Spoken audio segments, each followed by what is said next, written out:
उत्तर प्रदेश के मुरादाबाद में नमाजियों ने हंगामा किया। पुलिस और नमाजियों के बीच काफी बहस भी हुई। नमाजियों का आरोप यह है कि वो समय से ईदगाह नहीं पहुंच पाए तो उन्हें जाने से रोक दिया गया, जिसके बाद पुलिस अधिकारियों ने मौके पर पहुंचकर उन्हें समझाया बुझाया और मामले को शांत कराया। नमस्कार, मैं हूं आशीष त्रिपाठी, आपके साथ न्यूज़ 18 के डिजिटल प्लेटफॉर्म पर ये अपडेट लेकर हाजिर हूं। दरअसल ईद के इस खास मौके पर हर कोई एक दूसरे से मिलकर शुभकामनाएं देना चाहता है और हर कोई चाहता है कि ईदगाह में जाकर नमाज पढ़ी जाए, लेकिन एक जगह की निश्चित क्षमता होती है और क्षमता से अधिक लोगों के पहुंच जाने पर अमूमन जो अब तक होता रहा कि सड़कों पर नमाजी ईद के दिन नमाज पढ़ने पहुंच जाते हैं और फिर सड़कों पर दुर्घटनाओं की संभावनाएं बन जाती हैं। और ऐसे में कुछ कड़े कदम उठाए गए थे। ईद के मौके पर सड़क पर और छतों पर एकत्रीकरण और नमाज न पढ़ी जाए, इसके लिए प्रशासन ने पहले ही चेतावनी जारी कर दी थी, लेकिन ईदगाह में नमाज अदा करने जा रहे नमाजियों को रोकने के आरोप लगाते हुए कुछ लोगों ने वहां बवाल कर दिया, जमकर हंगामा करना शुरू कर दिया।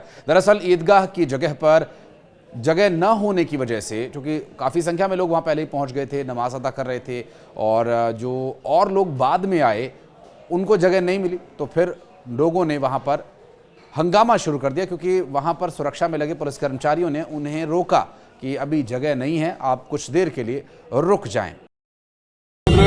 कोशिश की गई थी कि लोकल स्तर पे ही सारी की सारी व्यवस्थाएं हो, सबने पूरा सहयोग किया और आज पुलिस की, मजिस्ट्रेट की, सिविल डिफेंस की काफ़ी ड्यूटी लगी थी और सबने काफ़ी मेहनत की और सभी बधाई की भी पात्र हैं। कुछ थोड़ा हाइडिसेशन भी दिखाई दिया कुछ लोगों का इश्यू था कि उनको बेसिकली नमाज अदा होने के बाद उनको ईदगाह में ही नमाज पढ़नी थी। वो इमाम साहब के साथ वार्ता की गई और उनके द्वारा शांतिपूर्वक ढंग से नमाज अदा की गई है।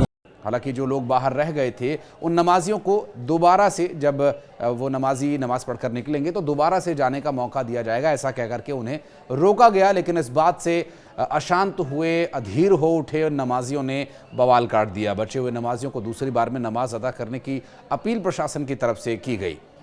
गलशहीद क्षेत्र में स्थित ईदगाह में एक बार में करीब 30,000 लोग ही नमाज अदा कर सकते हैं और सोमवार की सुबह ईदगाह की नमाज के लिए भारी संख्या में लोग पहुंच गए थे। सुबह 8 बजे ईद की ये नमाज होनी थी, लेकिन उससे पहले ही ईदगाह की जो जगह थी वो नमाजियों से भर गई। हालांकि इससे पहले ईद की नमाज को सकुशल संपन्न कराए जाने के लिए नगर निगम द्वारा जबरदस्त तैयारियां की गई थी। रविवार को निगम अधिकारियों ने ईदगाह क्षेत्र का निरीक्षण किया, अपनी मौजूदगी में साफ सफाई करवाई, नालों और नालियों में एंटी लार्वा का स्प्रे करवाया, जिससे कि मच्छर और अन्य कीट पतंगे नमाजियों को परेशान न करें, और साथ ही फॉगिंग भी कराई गई। और ईद की नमाज के दौरान पूरा ईदगाह चमचमाने लगे। इसके लिए 130 सफाई कर्मचारियों को पहले ही तैनात कर दिया गया था और तड़के ही सभी साफ सफाई का काम पूरा कर चुके थे और अपने अपने घरों को लौट गए थे।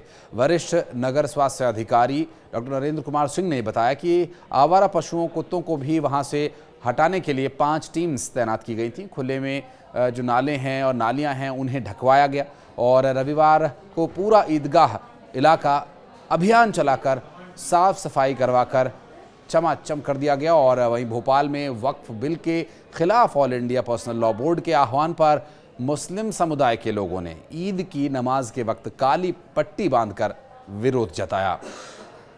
और तस्वीरें भोपाल से सामने आई, जहां लोगों ने काली पट्टी बांधकर नमाज अदा की।